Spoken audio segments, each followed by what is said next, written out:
This is Eric from Packhacker, and today we're going to be taking a look at the Eagle Creek Packable waste bag, which I've been testing for the past 2 weeks. Let's dive in.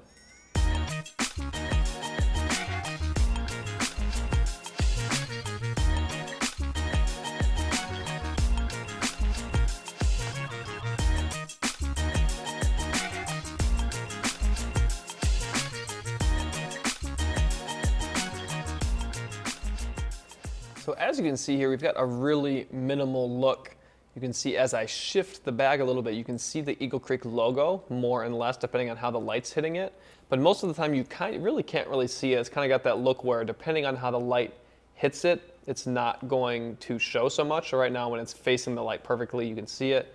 But as I turn it, you kind of almost becomes invisible, almost like those 90s cards where when you shift them, you see a different thing.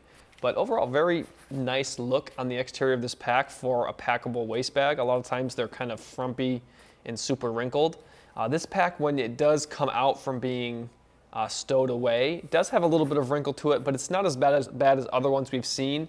But those wrinkles tend to stick around a little bit. So right now I've got this packed completely full, actually just with a packing cube to show you how much space it can take up. But when you do pack it full, it loses those wrinkles and they tend to stay away until you pack it again.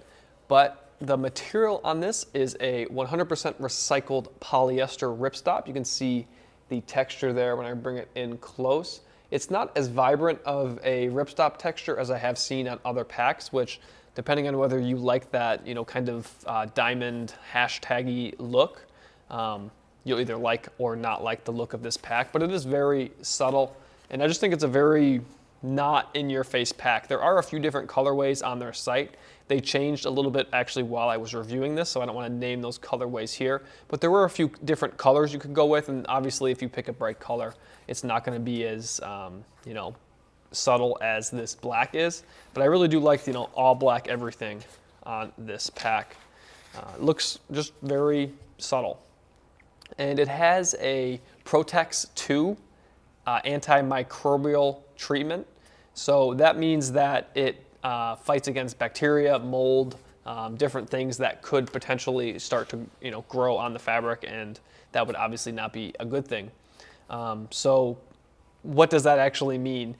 To me, it means that say, you were using this and you got caught in the rain and you're going home the next day, you're on a trip and you're going home, and it's a little bit damp when you pack it away. So in theory, that antimicrobial treatment is going to stop anything from growing on this while it's damp in your bag for the day or two while you're going, maybe taking a transcontinental flight, whatever you're doing. So that's obviously not something we can really test, but in theory, that is an awesome thing because you never know when you're going to need to stow away a wet, damp pack. So it's good to see that on this pack because this is definitely a travel pack. But the zipper here is a Zoom zipper and didn't have any issues with it. Right now it's stuffed pretty full, so that wasn't the quickest showing, but no issues with the zipper here. We've got that poking out. We'll shove that back in there. The zipper pulls are just a very basic, kind of paracord-like material. And I like the choice of, it's a black zipper pull with the little white dots because that's the only thing on the exterior apart from the logo, if you want to count that is not black. It's obviously black with the white speckles, but I think it adds a little bit of nice contrast and just makes it a little easier to find them. I know that might seem silly considering, how little white there is, but I do think that it looks nice. And on this side, we have that same material. We have a little loop, so you could kind of lock the zipper on the other side of this if you wanted to. Not really a lock as much as it is a deterrent, but I'll just zip this over so you can kind of see. It is kind of hard to get the zippers through. Kind of got to actually shove the pull through first and then pull the zipper through. Definitely not the quickest thing, but if you're not going to be getting into the pack for a while, so now if someone tried to open the pack, they couldn't because of this little tab. If you pulled hard enough, I'm certain that you could probably still, maybe rip that piece, but as I said, it's more of a deterrent than anything. It's not going to keep everything safe. It's not a lock. But moving to the back here, as you can see, there's not really any padding on this back panel. It is, like I said, packable. You're not really ever going to get a ton of padding with a packable bag, but depending on what you have in here, it is fairly comfortable. I really do like these little tabs here. I've mentioned that before in reviews, where it's so the strap doesn't attach directly to the pack. There's a little tab, and it almost kind of like hugs you when you're wearing it. And it kind of negates the awkward, like I call it like the seatbelt effect, when you're wearing it at an awkward angle, so like this comes off weirdly. It kind of negates that because the little tab just is a little bit preventative. But moving on to the strap, this is a very basic strap. No padding, really just nothing to it other than it's a strap. So that is both good and bad. It's really light, which is great for a packable bag, but if you do pack this out, at 2 liters, you can fit a fair amount of stuff in here. If you pack it out, you are going to feel this. But it's very light. It's actually pretty soft. I probably can't tell that from the texture, but it is softer than some we've seen. It doesn't feel as durable as some of the thicker straps we've seen either, but for what it is, it's pretty comfortable, and at 2 liters, you're probably not going to get it to a point where it's too uncomfortable for you. I never really got there. I did put some camera stuff in here once, and I did feel it a little bit, but I was wearing a really thin t-shirt that day, so I think that kind of is why. But moving on to the buckle here, this is a pretty large and in charge buckle. It is a Duraflex buckle, as you can see there. It's a pretty big buckle. It's snappy and easy to use, but given how small the strap is, I'm not sure why they went for such a big buckle. I mean, maybe just for security reasons, but even a small buckle, I think, would have done. So I was wearing this mostly as a crossbody bag, so I have it a bit tight right now, so there was quite a bit of extra strap, as you can see, but there's strapper keepers on both sides. I will say that the elastic is tight, but its native position, like it's just its size, is not super tight. So if you just have one loop through here, it's pretty loose, which isn't the end of the world. You can move it around pretty easily. But something I do like is the strap has these little, like this little tongue here. So the strap really can't get pulled through. It will move it, like I said, because it's not super tight, but it can't get pulled through, which I think is a nice inclusion. We will move on to the inside now. Like I said, this is a Zoom zipper. So right now, like I said, I just have a packing cube shoved in here. So you can see how much space is inside here. This is, I would say, a small packing cube, but a pretty amply sized amount of gear that you can fit inside of this 2-liter pack.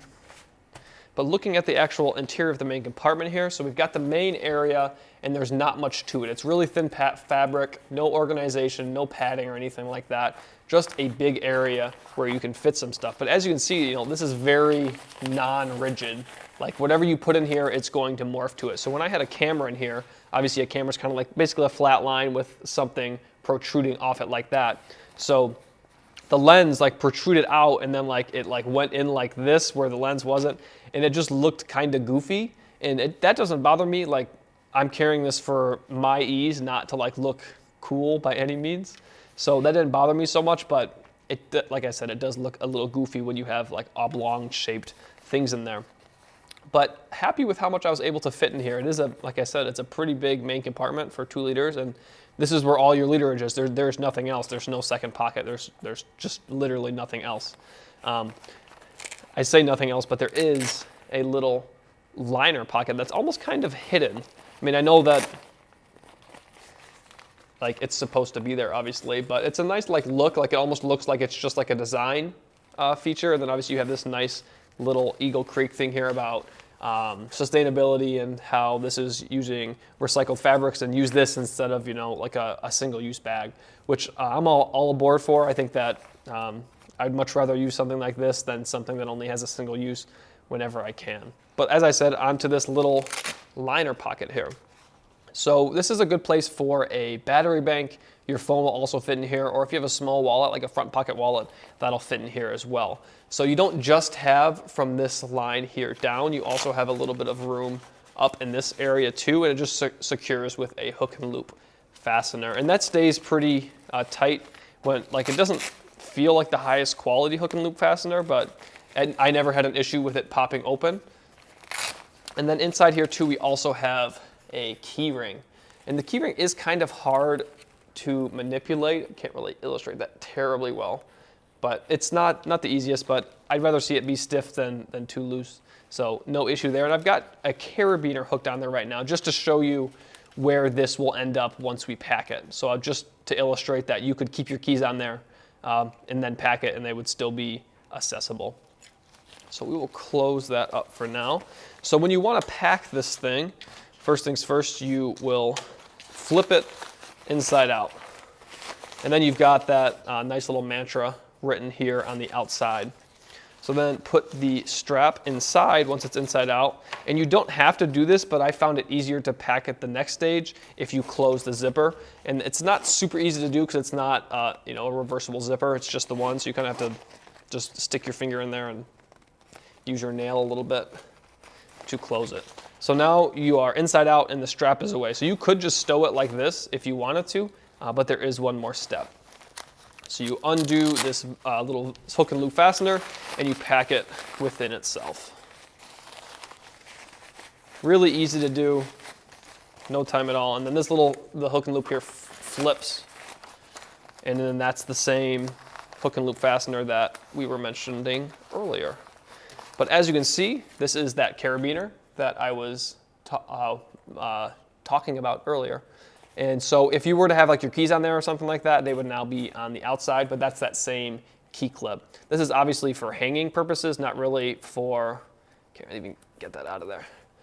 More for hanging purposes now than it was obviously for keys, but you could keep your keys on there if you wanted to inside your pack. But this is, you can hang it up when you get to your destination, clip it inside your pack so you know where it is or whatever you want to do with the little clip.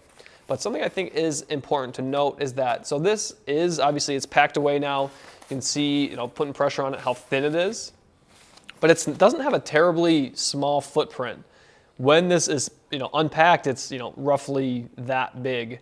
And you don't save that much space by packing it. It all is nice and away, and the strap is obviously contained now, but it really isn't that much smaller. So this is more of like for convenience sake and the strapping out of the way, but I'll unpack it now just so you can kind of see the size difference like quickly. So this is it when it's packed away. We'll unpack it real quick, and then I'll call this step 1.